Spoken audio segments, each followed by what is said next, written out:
రాజన్దుతుక్షసి యది క్షితిథేనుమేతాం తేనాద్య వత్సమివ లోకమముం పుషాణ తస్మింశ్చ సమ్యగనిశం పరిపుష్యమాణే నానాఫలం ఫలతి కల్పలతేవ భూమి.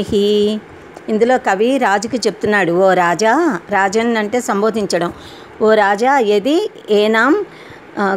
ఏతాం క్షితిథేనుం దుతుక్షసి, నీవు కనుక ఈ భూమి రాజ్యము అనబడే భూమి అనబడే ఆవుని ధేనువుని కనుక పితకదలుచుకున్నట్లయితే, అంటే ఈ రాజ్యం నుండి భూమి నుండి అన్ని సంపదలు నీవు పొందదలుచుకున్నట్లయితే, తేన అద్య, అలా అయితే ఇప్పుడు ఈరోజే, వత్సం ఇవ అముం లోకం పుషాణ, దూడనిలాగా ఈ లోకాన్ని అంటే లోకంలోని మనుషులని జనులని నీవు పోషించు.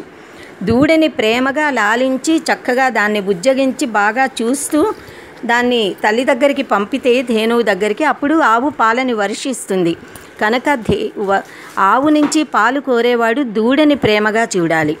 అలాగే ఈ రాజ్యం నుంచి భూమి నుంచి సంపదలు పొందాలనుకునే రాజు తన ప్రజలని ప్రేమగా చూసి వారి అవసరాలన్నీ కూడా తస్మిష్ట సమ్యక్ అనిశం అంటే ఎల్లప్పుడూ కూడా పరిపుష్యమానే, ఈ ప్రజల బాగోగులు క్షేమాన్ని చూస్తూ వారికి ఏమేం కావాలో అన్నిటినీ కనుక సమకూరుస్తూ శ్రద్ధగా ప్రేమగా వాళ్ళని చూసుకుంటూ ఉంటే నానా ఫలం ఫలతి కల్పలత ఇవ భూమి, కల్పవృక్షంలాగా ఈ భూమి కూడా అనేక రకాలైనటువంటి ఫలాలను అతనికి ఇస్తుంది.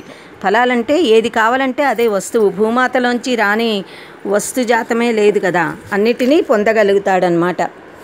ధరణీ ధేనువు బితుకంగ దలచితేని జనుల పోషింపు మధిప వత్సముల మాడ్కి, జనులు పోషింపబడుచుండ జగతి కల్పలత తెరంగున సకల ఫలంబులొసగు. రాజా, భూమి అనే ఆవు నుండి ధనమును పితకాలి అని నీవు గనక అనుకుంటే ఆవు యొక్క దూడను పోషించిన విధంగా ప్రజలను పోషింపవలెను. ఆ జనులు చక్కగా నీవు పోషించితే భూమి జనులను కనుక నీవు చక్కగా పోషించి పాలించితే భూమి కల్పలతలాగా కోరిన వాటినన్నిటినీ సమకూరుస్తుంది. సత్యానృతా చ పరుషా ప్రియవాదినీ చ హింస్రా దయాళురపి చార్థపరావదాన్యా నిత్యవ్యయా ప్రచుర నిత్యధనాగమా చ వారాంగనేవ నృపనీతిరనేక రూపా. నృపనీతి, రాజనీతి, రాజకీయాలు ఎలా ఉంటాయి అంటేట, రాజనీతి వారాంగన వారాంగనలాగా గణికా స్త్రీ ఒక వేశ్యలాగా అనేకమైన రూపాలు కలిగి ఉంటుందిట. అనేకమైన రూపాలు అంటే ఏమిటి, పాజిటివ్ నెగిటివ్ అంటామే, అలా ఒకటి ఉన్న చోట ఇంకోటి ఉండని గుణాలు ఉంటాయి కదా, వ్యతిరేక గుణాలు, ఆ రెండు అన్నీ ఉంటూ ఉంటాయన్నమాట. సత్య అనృతాచ, సత్యం ఉన్న చోట అసత్యం అబద్ధాలు ఆడటం ఉండదు కదా. కానీ ఇక్కడ రాజనీతిలో సత్యము ఉంటుంది, అనృత అబద్ధాలు చెప్పడం, రుజుమార్గం లేకపోవడం, రుజు ప్రవర్తన లేకపోవడం రెండూ ఉంటాయి. పరుషంగానూ మాట్లాడతారు. ప్రియవాదినీచ, ప్రియంగా హితవుగా చక్కగా లాలిస్తూ కూడా మాట్లాడతారు. హింస్ర, చాలా బాధ పెడతారు. దయాళుహు అపిచ, ఇంకా చాలా దయతో ప్రేమగా కూడా ఉంటారు. అర్థపర, ఎప్పుడు డబ్బు కావాలి అని డబ్బు సంపాదించే లాలసతతో ఉంటారు. మళ్ళీ వదాన్య, చాలా దాతృత్వం కలిగి ఉంటారు. నిత్యవ్యయ, ఎప్పుడు డబ్బు ఖర్చు పెట్టేస్తూనే ఉంటారు. అయినా కూడా ప్రచుర నిత్య ధనాగమ, ఎప్పుడూ డబ్బు అలా వస్తూనే ఉంటుందిట. అలాగే ఏ విధంగా అయితే ఈ వారాంగనకి అనేక రూపాలు ఉన్నాయో నృపనీతికి, రాజనీతికి కూడా అలాగే అనేక విభిన్నమైన రూపాలు, దృక్కోణాలు ఉంటాయి అని ఇందులో చెప్తున్నారు. సత్యమనృతంబు పరుషోక్తి సరస భాష ప్రాణిహింసయు దయయు లోభంబు నీగి కనక సంగ్రహ వ్యయములు కలుగు వారరమణి కైవడి బహురీతి రాజనీతి.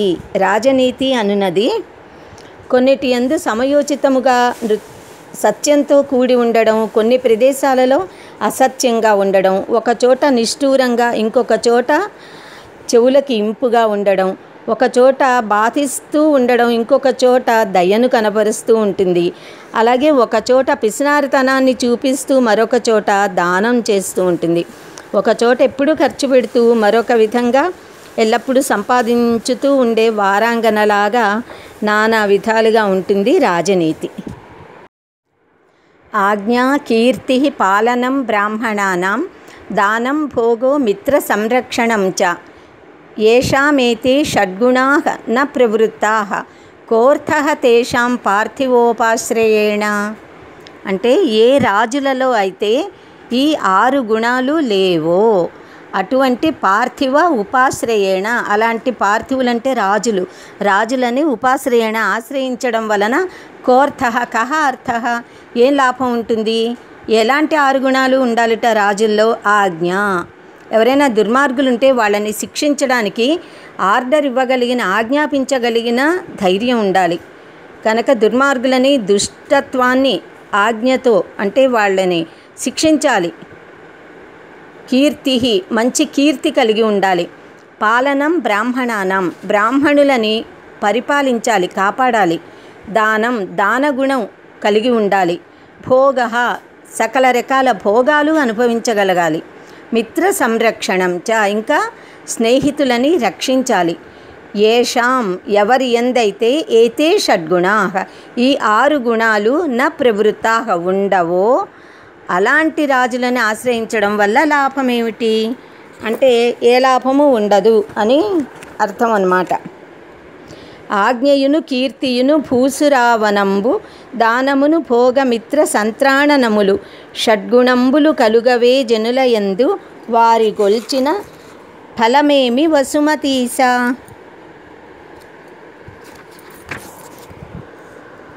దుర్జనులను శిక్షించడం, సత్కీర్తి కలిగి ఉండడం, బ్రాహ్మణ పరిపాలనము, సత్పాత్ర దానము, స్రక్చందన విహారాది భోగములు అనుభవించడము, ఆపన్నులకు మిత్రాదులను రక్షించుట అనే ఈ 6 గుణములు లేనటువంటి రాజులను సేవించుట వలన ఏ ఫలము ఉండదు. సంపత్సు మహతాం చిత్తం భవేదుత్పల కోమలం ఆపత్సు చ మహాశైలశిలా సంఘాత కర్కశం. మహతాం చిత్తం అంటే మహాత్ముల యొక్క చిత్తము, హృదయం, మనస్సు, బుద్ధి, వారి హృదయం మహాత్ములది ఎలా ఉంటుందిట? సంపత్సు, సంపదలు కలిగినప్పుడు అంటే వారికి అధికారం కలిగిన, ధనం కలిగిన అలాంటి సమయాల్లోట మహాత్ముల యొక్క మనస్సు, హృదయం భవేత్ ఉత్పల కోమలం, ఉత్పల కోమలం భవేత్, తామర పూలంత సుకుమారంగా, కలువపూ రేఖలంత సుకుమారంగా, కోమలంగా, మృదువుగా ఉంటుందిట. అంటే వెన్నలాగా కరిగిపోతుంది అన్నమాట. ఇతరులకి ఏ కొంచెం బాధ కలిగినా వీళ్ళకి జాలి, దయ, అనుకంప, చాలా బాధపడిపోయి కరిగిపోయి వారికి వెంటనే సహాయం చేస్తారు. ఎందుకు? సహాయం చేయగలిగిన శక్తి వారికి ఉంది కనుక. సంపదలు కలిగినప్పుడు అంటే ధనం ఉన్నా, అధికారం ఉన్నా, ఐశ్వర్యం ఉన్నప్పుడు వీరిట అలా ఇతరులకి కొంచెం బాధ కలిగిన ఉత్పల కోమలం భవేత్, వీరి హృదయం అత్యంత మృదువుగా ఉంటుంది, సుకుమారంగా ఉంటుంది. ముట్టుకుంటే కందిపోయే పూరేకల ఉత్పల అంటే కలువపూ అన్నమాట, తామరపూ రేఖలంత సుకుమారంగా ఉంటుందిట. అదే ఆపత్సు చ అంటే మరియు ఆపదలు కలిగినప్పుడు, మహాత్ములకు ఆపదలు కలిగినప్పుడు వారు ఇలాగే మృదువుగా, మెత్తగా, పూలాగా సుకుమారంగా ఉంటారా? వారి హృదయం అలా ఉంటుందా? ఉండదుట. మహాశైల శిలా సంఘాత కర్కశం, పెద్ద పర్వతంలోని పెద్ద శిలల సమూహం, శిలా సంఘాతం, ఒక పెద్ద బండరాయిలాగా మహాకర్కశంగా అంటే చాలా కఠినంగా, చాలా కర్కశంగా ఉంటుందిట. అంటే ఆపదలు కలిగినప్పుడు చెలించరు, బాధపడరు, ధీర గంభీరులై ఉండి ఆలోచిస్తారు. ఏం చెయ్యాలి, ఏం చేస్తే ఈ ఆపదలు గట్టెక్కుతాయి అని చక్కగా ఆలోచిస్తారట. కానీ మృదువుగా, పువ్వులాగా సుకుమారంగా ఉండి కరిగిపోయి ఏడ్చి బాధపడరన్నమాట. ఇది మహాత్ముల లక్షణం. సంపదలు కలిగినప్పుడేమో సుకుమారంగా పూరేకల్లా ఉంటుంది వారి హృదయము, ఆపదలు కలిగినప్పుడు పెద్ద గండశిలలాగా కర్కశంగా ఉంటుందిట, కఠినంగా. ఏ బాధ కూడా వారిని అస్సలు బాధ పెట్టలేదు. పెద్ద గండశిలని ఎంత కొడితే మటుకు దానికి ఏమైనా నొప్పి ఉంటుందా, తెలుస్తుందా, చెప్తుందా? బాధే ఉండదన్నమాట.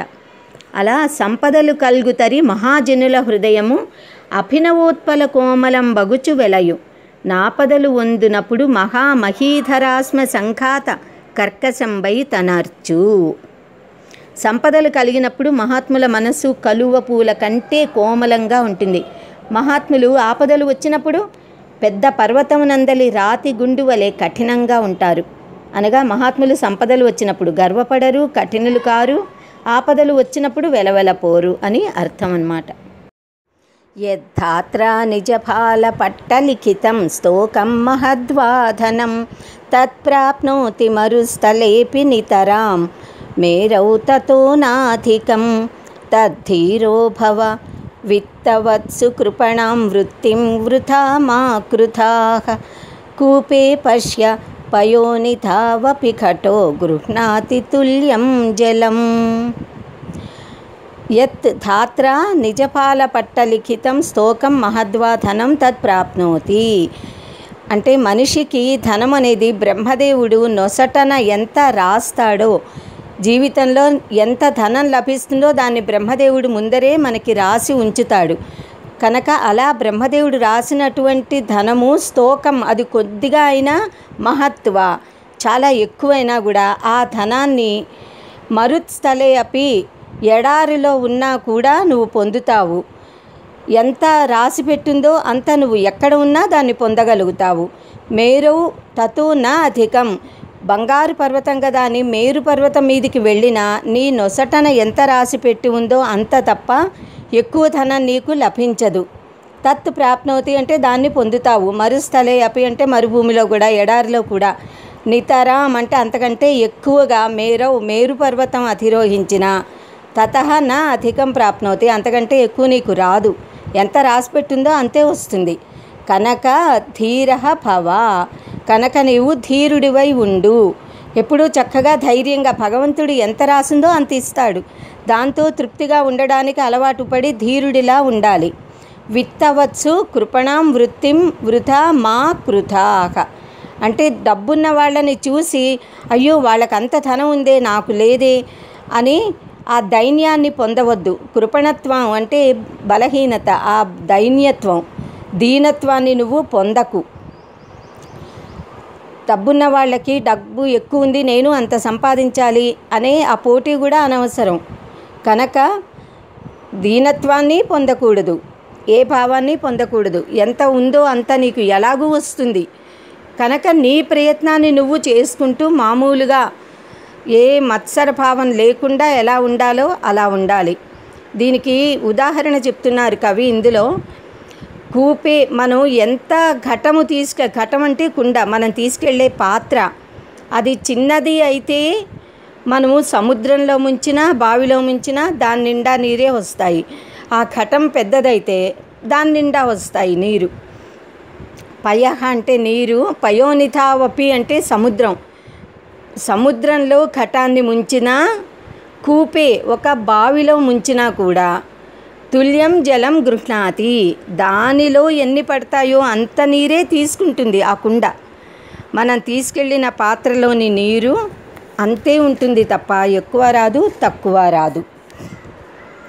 వనజ భవుండు నిన్నొసట వ్రాసిన సొమ్ము ఘనంబో కొంచెమో విను మరుభూమికేగిన లభించును మేరువు చేరపోయినం ధనమధికంబు రాదు కడు దైన్యము మాను ధనార్చులందు నవ్వననిధి నూత తుల్యముగా వారి గ్రహించు ఘటంబు సూడుమా. బ్రహ్మదేవుడు తనకు పాలం మీద రాసినటువంటి ధనము కొద్ది అయినా ఎడారి ప్రాంతంలో ఉన్నా, మేరు పర్వతం మీద ఉన్నా అంతకంటే అధికంగా పొందలేరు. ఎంత రాసి ఉందో అంతే ప్రాప్తిస్తుంది. కనుక ధనవంతులను చూచి దీనత్వమును పొందవద్దు. కుండను సముద్రమునందు ముంచినను బావిలో ముంచినా దానికి పరిమితమైన నీటిని మాత్రమే అది గ్రహిస్తుంది. ఈ దృష్టాంతమును అనుసరించి ఎక్కడికి పోయినా ప్రాప్తము ఎంతో అంతే లభించును గాని ఎక్కువ కలగదు. కలిగినంత వరకు తృప్తి కలిగి ఉండవలెను. సంతప్తాయసి సంస్థితస్య పయసో నామాపి న శ్రూయతే ముక్తాకారతయా తదేవ నళిని పత్రస్థితం రాజతే స్వాత్యాం సాగరశుక్తిమధ్య పతితం తన్మౌక్తికం జాయతే ప్రాయేణాథమ మధ్యమోత్తమ గుణః సంసర్గతో జాయతే. ఇక్కడ కవి చాలా చక్కని ఉపమానాలతో మంచి భావాన్ని మనకి బోధిస్తున్నారు. ప్రాయేణ అంటే బహుశా, అధమ అధములతోడి, మధ్యమ అంటే మధ్యములతోడి, ఉత్తమ అంటే ఉత్తములతోడి కూడినప్పుడు ఎలాంటి పరిణామం జరుగుతుంది, ఎలా పరిణమిస్తుంది ఒకరి సాంగత్యము అన్న దాని గురించి ఇందులో చెప్తున్నారు. గుణః అంటే స్వభావం, సంసర్గతః సంసర్గత్వం అంటే కూడిక వల్ల, కలయిక వల్ల జాయతే కలుగుతుందో అది. ఏంటిట ఈయన చెప్తున్నది అంటే నీటి బొట్టుని తీసుకున్నాడు కవి. ఉన్నది ఒక్క నీటి బొట్టే. ఆ నీటి బొట్టు అధమ గుణ సంసర్గత అంటే అధమమైన గుణము కలిగిన దానితో కలిగితే కూడితే అదేమవుతుందిట, నశించిపోతుందన్నమాట. ఎలాగానంటే సంతప్త అయసి సంస్థితస్య పయసః నామ అపి న శ్రూయతే. బాగా కాల్చబడిన, సంతప్త అంటే బాగా కాల్చబడిన, అయసి అయస్ అంటే ఇనుము, ఒక బాగా కాల్చిన పెనం మీద కానీ మూకుడి మీదలో కానీ సంస్థితస్య పయసః ఉంచబడినటువంటి నీటి చుక్క, సంస్థితస్య అంటే ఉన్నటువంటి, అంటే బాగా కాలిన పెనం మీద కనుక ఒక నీటి చుక్క వేస్తామనుకోండి, మరుక్షణంలో అది ఆవిరైపోతుంది. ఆ నీటి చుక్క దాని మీద కనుక సంస్థితస్య ఉన్నటువంటి నీటి చుక్క నామ అపి దాని పేరు కూడా న శ్రూయతే వినపడదు. అంటే కాలిన ఇనుము మీద నీటి చుక్క పడితే దాని రూపమే ఉండదు, పేరే ఉండదు, దానికి నామరూపాలు ఉండవు, వెంటనే అది ఆవిరైపోతుంది. అంటే అస్తిత్వాన్ని కోల్పోతోంది, అసలు తన ఉనికినే కోల్పోతోంది. అదే నీటి చుక్క ముక్తాకారతయ తదేవ తత్ ఏవ, తదేవ అంటే ఆ నీటి చుక్కే నళినీపత్ర స్థితం, ఒక తామర ఆకు మీద కనుక ఉన్నట్లయితే, ఒక నళిని అంటే తామర, తామర పత్రం అంటే ఆకు, స్థితం అంటే నిలబడినటువంటి ఒక తామరాకు మీద కనుక అదే నీటి చుక్క పడితే ముక్త ఆకారతయ రాజతే, ముక్తం అంటే ముత్యం, ముత్యపు ఆకారంలో అది రాజతే ప్రకాశిస్తూ ఉంటుంది, ముత్యంలా కనిపిస్తుంది దూరం నుంచి చూడ్డానికి. తామరాకు మీద నీటి బిందువు అంటాం, తామరాకుకి నీటి తడి తగలదు, ఆ బిందువులు ముత్యాల్లా ఇటు అటు దొరులుతూ అందంగా కనిపిస్తాయి తామరాకుల మీద. ఇదే నీటి చుక్క కనుక స్వాత్యాం, స్వాతి నక్షత్ర అంటే సూర్యుడు స్వాతి నక్షత్ర యుక్తుడై ఉన్నప్పుడు కనుక సాగర శుక్తి మధ్య పతితం, సముద్ర మధ్యంలో ఉన్నటువంటి ముత్యపు చిప్పలో కనుక ఇదే నీటి చుక్క పడినట్లయితే తత్ మౌక్తికం జాయతే, అది నిజంగా ముత్యంలా మారిపోతుంది. దాని నీటి చుక్క దాని రూపు మారిపోయి ఎంతో విలువ కలిగిన, అందరితో ఇష్టపడే, ప్రేమించబడే మంచి అందమైన ముత్యంలా మారిపోతుంది. కనుక ప్రాయేణ అంటే సర్వసాధారణంగా అధములతోడి మధ్యములతోడి ఉత్తములతోడి ఇలాంటి గుణాలు కలిగిన వారితోడి సాంగత్యం వల్ల ఇలాంటి ఫలితాలే లభిస్తాయి అని కవి చెప్తున్నాడనమాట. కనుక ఏం చెయ్యాలిట, నీచాశ్రయో న కర్తవ్య, కర్తవ్య మహదాశ్రయ అన్నది దీని నీతి సారాంశం. అంటే మనం నీచులతోడి సాంగత్యం పనికిరాదు మనకి. కర్తవ్య మహదాశ్రయ, మహాత్ములని మనం ఆశ్రయించాలి. అప్పుడు మనం కూడా మహాత్ములం అవుతాము, మనం కూడా గౌరవించబడతాము, మంచి ఉనికిని పొందుతాము. నీరము తప్తలోహమున నిలిచి అనామకమై నశించు, ఆ నీరమే ముత్యమట్లు నళినీదళ సంస్థితమై తనర్చు, నా నీరమే సుక్తిలోబడి మణిత్వము గాంచు సమంచిత ప్రభం, పౌరుష వృత్తులిట్లథమ మధ్యమ ఉత్తము కొల్చు వారికిన్. కాలిన ఇనుము మీద పడిన నీటి చుక్క ఊరుపైరు లేక నశించిపోతుంది. ఆ నీటి బిందువే తామరాకు మీద పడితే ముత్యము వలె కనబడుతుంది. ఆ బిందువే సముద్రంలోని ముత్యపు చిప్పలో పడి ముత్యంగా మారిపోతుంది. కావున ఆశ్రయమును అనుసరించిన వారికి ఆశ్రయ అనుసారము నీచులు మధ్యములు ఉత్తములు అను పేరులు వస్తాయి. అంటే వరుసగా సర్వనాశనము, సౌఖ్య ఆభాస, వాస్తవంగా సుఖ సౌఖ్యాన్ని పొందడం జరుగుతుంది. అందుచేత తెలుసుకొని ఉత్తములనే మనము ఆశ్రయించవలెను అని భావము. ప్రీణాతి యః సుచరితైః పితరం సపుత్రో యద్భర్తురేవ హితమిచ్చతి తత్కళత్రం తన్మిత్రమాపది సుఖే చ సమక్రియం యద్ ఏతత్రయం జగతి పుణ్యకృతో లభంతే. యః సుచరితైః పితరం ప్రీణాతి సహ పుత్రః. ఎవరైతే, యః అంటే ఎవరైతే, సుచరితైః మంచి పనుల చేత, తండ్రి ఏ కార్యాలు చేయమని చెప్తాడో అవి చేయడం చేత, తర్వాత సుచరితైః అంటే మంచి నడవడి కలిగి, మంచి ప్రవర్తన కలిగి, మంచి పనులు చేసి, ఏ పనులు తను చేస్తే తండ్రి ఆనందిస్తాడో ఆ పనులు సుచరితైః అంటే అటువంటి మంచి పనుల చేత, యః ఎవరైతే పితరం అంటే తండ్రిని, ప్రీణాతి ఆనందపరుస్తాడో, మంచి సత్ప్రవర్తన కలిగిన పనులు చేసి ఎవరు తండ్రిని ఆనందపరుస్తాడో సహ పుత్రః అతడే నిజమైనటువంటి కొడుకు. యత్ భర్తుః ఏవ హితమిచ్చతి. ఏ స్త్రీ, ఏ భార్య తన భర్త యొక్క హితమునే కోరుతుందో తత్ కళత్రం ఆమె నిజమైనటువంటి భార్య, మంచి భార్య. కళత్రం అనే పదానికే ఇంకా ఆమె వల్ల భర్తకి, ఒక భార్య వల్ల రావలసిన సకల శుభాలు, సుఖాలు, ఆనందము ఎవరి వల్ల లభిస్తుందో ఆమెనే కళత్రము అని అంటాము. ఆ పదానికి అంతటి అర్థం ఉందన్నమాట. భార్య, పత్ని, జాయ ఇలా ఎన్నో పదాలు ఉండగా కళత్రం అనే పదం కూడా ఉంది కదా. ఈ కళత్రం అనే శబ్దానికి ఆ అర్థం కనుక ఎవరు కళత్రవంతుడో అతడికి వేరే ఏ స్త్రీ మీద ఎలాంటి ఇష్టము అనేది కూడా అసలు ఎప్పుడూ కలిగే అవకాశమే ఉండదన్నమాట. కనుక అలాంటి భర్త హితమును కోరే స్త్రీయే నిజమైనటువంటి భార్య.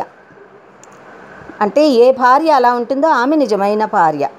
తన్మిత్రం ఆపది సుఖేచ. ఆపదలు కలిగినప్పుడు, సుఖాలు కలిగినప్పుడు కూడా యః సమక్రియం ఎవరైతే సమానమైన ప్రవృత్తితో, సుఖం వచ్చినప్పుడు మాత్రం తను కలిసిండి, డబ్బులు ఉన్నప్పుడు, డబ్బు లేనప్పుడు, ఆపదలు వచ్చినప్పుడు ముఖం చూపించని వాడు నిజమైన మిత్రుడు కాడు.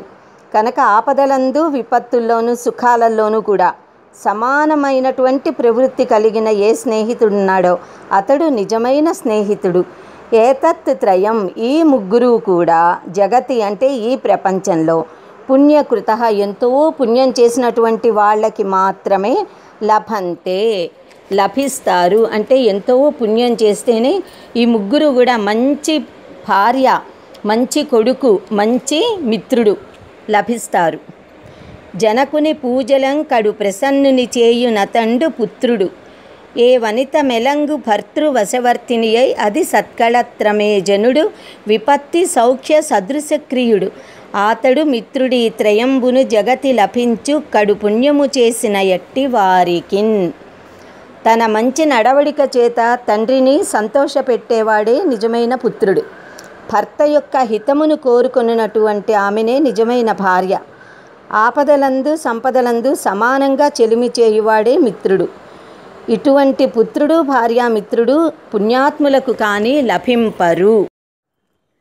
భవంతి నమ్రాస్తరవః ఫలోద్గమైః నవాంబుభిః భూరి విలంబినో ఘనాః అనుద్ధతాః సత్పురుషాః సమృద్ధిభిః స్వభావ ఏవైష పరోపకారిణాం.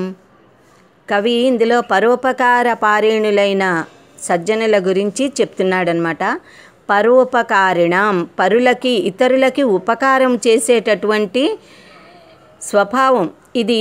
ఏవ ఏష, ఏష అంటే ఇది, స్వభావ ఏవ ఇది అతి సహజ స్వభావంట సత్పురుషులకి. దానికి ముందు పైన ఉదాహరణలు ఇస్తున్నాడనమాట. సత్పురుషులు ఎప్పుడూ ఇతరులకి ఉపకారం చేయడమే స్వభావంగా ఎలా కలిగి ఉంటారు అన్నదానికి ఉపమానాలను ఇస్తున్నారు పైన. భవంతి నమ్రాహ తరవహ ఫల ఉద్గమైః. చెట్లుట, తరవహ అంటే చెట్లు, ఫల ఉద్గమైః ఫలోద్గమైః అంటే బాగా పళ్ళు, కాయలు కాచి అవి పళ్ళు పండినప్పుడు, అంటే చెట్లు బాగా పళ్ళతో ఉన్నప్పుడు నమ్రాహ భవంతి వినయంగా ఉంటాయిట, వినయం కలిగినవై ఉంటాయి. ఫలభారంతో కిందికి వంగుతాయి. ఆ కిందికి వంగడం, ఆ కొమ్మలు పళ్ళ బరువుకి కిందికి వంగడం, దాన్ని ఆ చెట్టు వినయంగా కిందికి వంగి ఉందిట. మీరందరూ ఈ పళ్ళు తీసుకోండి, వీటిని ఉపయోగించుకోండి, తిని ఆనందించండి, మధుర ఫలాలన్నీ మీకోసమే అని చెప్తున్నట్లుగా ఉంటుందిట. దీన్నే ఇంకో శ్లోకం కూడా పరోపకారాయ ఫలంతి వృక్షాః అని అంటారు. ఇతరులకి ఉపకారం చేయడం కోసమే చెట్లు ఫలిస్తాయి, పళ్ళు పొందుతాయిట. ఇంకా నవ అంబుభిః భూరి విలంబినః ఘనాః. ఘనాః అంటే మేఘాలు. ఘనాఘన సుందరుడు అని అంటారే శ్యామసుందరుడు విష్ణుమూర్తిని. ఈ ఘనము అంటే మేఘము. ఇదిట నవ అంబుభిః, కొత్తగా అప్పుడే వస్తున్నటువంటి వర్షించవలసినటువంటి జలం. ఆ నీటితోట ఆ మేఘాలలో నీరు వచ్చేటప్పటికి, అంటే వాటర్ క్యారియింగ్ క్లౌడ్స్ అంటారే, వర్షించే మేఘాలు అన్నమాట. ఆ మేఘాలుట నీటిని కలిగి ఉండేటప్పటికల్లా భూరి విలంబినః, ఆకాశంలో బాగా కిందికిలా వంగి కనిపిస్తాయిట. ఎందుకు? ఆ మేఘాల నిండా చక్కని అమృత జలం ఉంది. ఆ జలమంతా సర్వప్రాణికోటికి, విశ్వానికి, మనుషులకి ఉపయోగపడేది కదా. అందరికీ కూడా ఉపకారం కలిగించే ఆ జలాన్ని ఇవ్వబోతున్నాడు కనుక క్రిందికి వంగి వినయాన్ని సూచిస్తున్నాడుట మేఘుడు. నవాంబుభిః అంటే కొత్తగా వచ్చినటువంటి జలం చేత, నీరు చేత, భూరి విలంబినః ఘనాః, మేఘాలు చాలా క్రిందికి వంగి ఉంటాయి. అదేవిధంగా సత్పురుషాః, సత్పురుషులు, సజ్జనులు, సమృద్ధిభిః వారికి సంపదలు కలిగినప్పుడు, అనుద్ధతాః, ఉద్ధతాః అంటే ఏమాత్రం గర్వం లేకుండా ఉంటారుట, నిగర్వులై ఉంటారు. వారికి గర్వము అహంకారం ఉండదు. సంపదలు కలిగినప్పుడు అందరికీ ఆ సంపదని పంచిపెట్టాలి, సహాయం చేయాలి అనే గుణమే వారిలో కలుగుతూ ఉంటుందన్నమాట. అందుకనే అనుద్ధతాః సమృద్ధిభిః సత్పురుషాః. సంపదలు కలిగినప్పుడు సత్పురుషులు ఏమాత్రం గర్వం లేకుండా ఉంటారట. ఎందుకు అనంటే స్వభావ ఏవ ఏష పరోపకారిణాం, పరోపకార స్వభావం కలిగినటువంటి వారికిట ఇలా వినయంగా ఉండడం అనేది సహజ స్వభావం.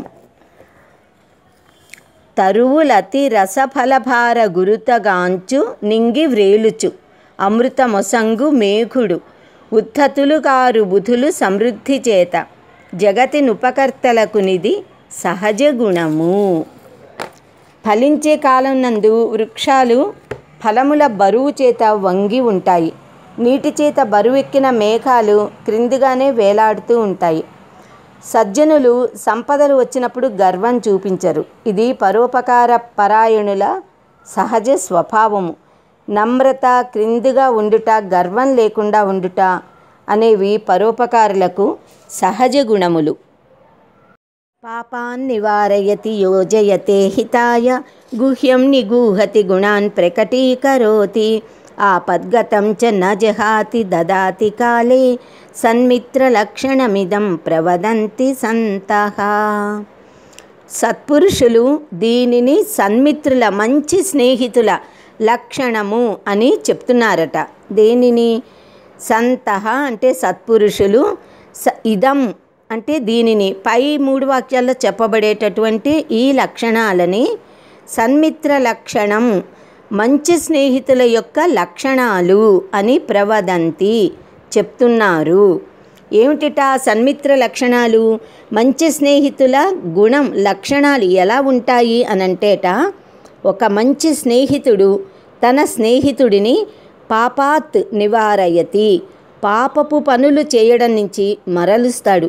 పొరపాటున గనక తన మిత్రుడు పాపకార్యాలని, అధర్మ కార్యాలని చేయబోతూ ఉంటే చెయ్యనీయకుండా అడ్డుపడతాడు, అతన్ని నివారిస్తాడు. ఇంకా ఏం చేస్తాడట? హితాయ యోజయతే, హితవు కలిగించే పనులని, మంచి కార్యాలని, ధర్మకార్యాలను చెయ్యడానికి నియోగిస్తాడట. వాటిని ఇవి చెయ్యొద్దు అని ఆపుతాడు, ఇవి చెయ్యి అని చెప్పి ప్రోత్సహించి నియోగిస్తాడు సత్కార్యాలని ఆచరించడంలో. ఇంకా ఏం చేస్తాడట? గుహ్యం నిగూహతి, స్నేహితుడి యొక్క రహస్యాలు ఏదైనా ఉంటే వాటిని రహస్యంగా అట్టేబెడతాడట, ఎవ్వరికీ తెలియనీడు. అంటే తన మిత్రుడిలోని ఏవైనా లోపాలో, పొరపాట్లో, తప్పులో జీవితంలో జరిగితే వాటిని అతను కూడా మర్చిపోయేలా చేస్తాడు, తను విస్మరిస్తాడు, ఎవ్వరికీ తెలియనీడు, అత్యంత రహస్యంగా అట్టేబెట్టేస్తాడట జీవితాంతం కూడా. ఇంకా ఏం చేస్తాడట? గుణాన్ ప్రకటీకరోతి, స్నేహితుడిలోని ఏ మంచి గుణాలున్నాయో, సల్లక్షణాలున్నాయో ఆ మంచి గుణాలను మటుకు బాగా ప్రకటిస్తాడట, అందరికీ తెలిసేలా చేస్తాడు. నా స్నేహితుడిలో ఇంత దాతృత్వం ఉంది, ఇంత దయాగుణం ఉంది, ఇంత మంచి గుణం ఉంది, ఇంత దైవీ సంపద ఉంది అని ఆ గుణాలను మటుకు ప్రకటిస్తాడట. ఇంకా ఏం చేస్తాడట, ఆపద్గతం న జహాతి. తన స్నేహితుడు ఎప్పుడైనా ఆపదలలో ఉంటే పొరపాటును కూడా వదిలిపెట్టట. ఆపదల్లో ఉన్నప్పుడు ఖచ్చితంగా సహాయపడతాడట. చ అంటే మరియు, కాలే దదాతి, అవసరమైనప్పుడు ఏది ఇవ్వాలో దాన్ని ఇస్తాడట. ఏదైనా ఒక అవసరం ప్రాప్తించినప్పుడు తప్పకుండా అవసరానికి తగినట్టుగా అతనికి సహాయం చేస్తాడు. కాలే దదాతి, అవసరమైన కాలంలో అవసరమైన వస్తువులని, విషయాన్ని, ధనం కానీ ఏదైనా ఇస్తాడనమాట స్నేహితుడికి, స్నేహ ఆత్మీయత భావంతో. అలా ఈ లక్షణాలన్నీ కలిగి ఉంటాట సన్మిత్రుడు. అఖము వలన మరల్చు హితార్థ కలితుజేయు గోప్యంబు దాచు పోషించు గుణము విడువడాపన్ను లేవడి వేళనిచ్చు మిత్రుడి లక్షణంబుల మెలగుచుండు. ఈ 6 లక్షణాలతోనూ ఉంటాడట మంచి స్నేహితుడు. చెడు పనులు చేయకుండా నివారిస్తాడు, మంచి పనులు చేయడానికి ప్రోత్సహిస్తాడు, రహస్యాలను దాచి ఉంచుతాడు, సద్గుణాలని అందరికీ తెలిసేలా చేస్తాడు, ఆపత్కాలంలో వదలకుండా ఉంటాడు, కాలం అవసరమైనప్పుడు అవసరమైన దాన్ని తప్పకుండా స్నేహితుడికి ఇస్తాడట. ఇవన్నీ కూడా మంచి మిత్రుడికి ఉండవలసిన లక్షణములు. క్షీరేణాత్మగతోదకాయ హి గుణ దత్తాః పురా తేఖిలాః క్షీరే తాపమవేక్ష్య తేన పయసా స్వాత్మా కృశానౌ హుతః గంతుం పావకమున్మనస్తదభవత్ దృష్టా తు మిత్రాపదం యుక్తం తేన జలేన శామ్యతి సతాం మైత్రీ పునస్త్వీదృశీ. సతాం మైత్రీ పునః తు ఈదృశీ. సత్పురుషుల యొక్క స్నేహం ఈ విధంగా ఉంటుంది అని చెప్తున్నాడు కవి ఇందులో. ఏ విధంగా ఉంటుంది అన్నది ముందు ఈ 3.5 పాదాల్లోనూ వివరించి చెప్పారన్నమాట. క్షీరేణ ఆత్మగత ఉదకాయ హి గుణాః దత్తాః పురా తే అఖిలాః.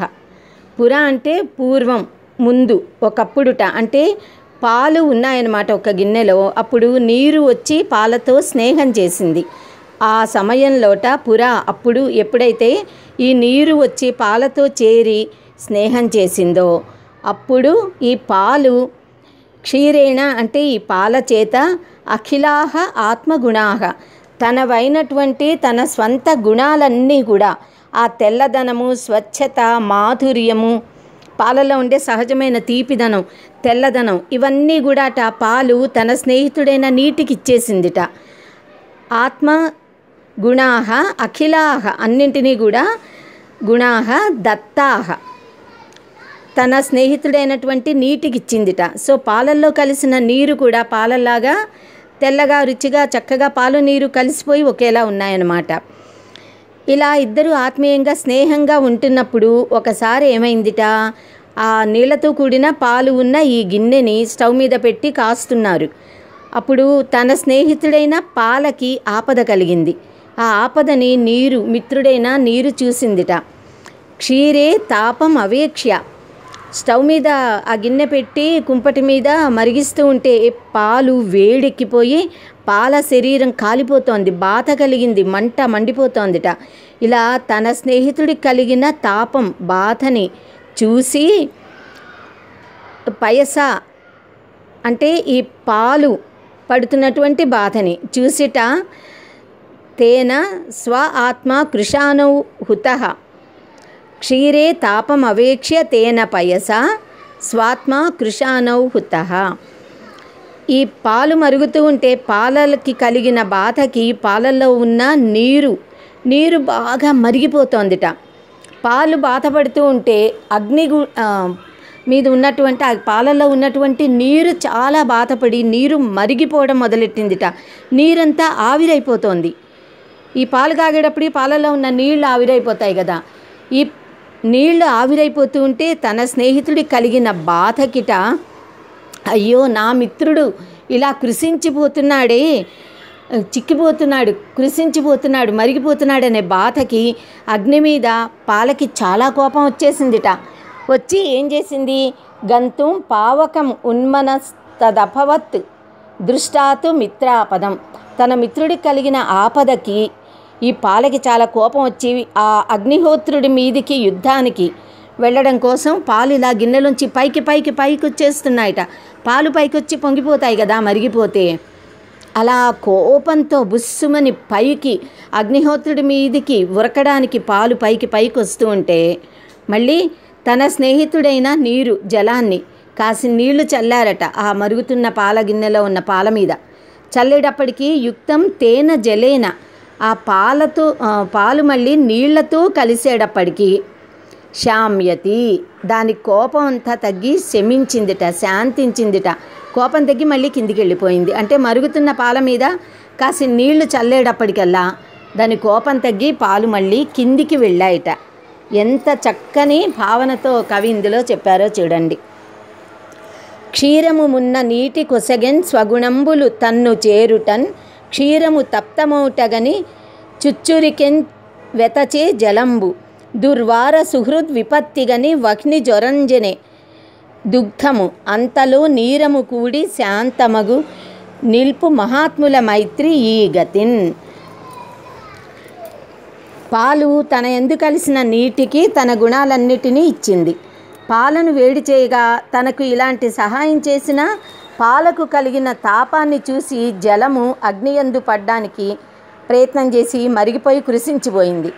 తనకు మిత్రుడైన జలము అగ్నియందు పడటానికి ప్రయత్నం చేసి అది చిక్కిపోతోందని చూసి పాలు తాను కూడా అగ్నియందు పడ్డానికి పైకి కోపంతో రాగా దానితో మరలా జలమును కలిపేటప్పటికీ శాంతిల్లింది.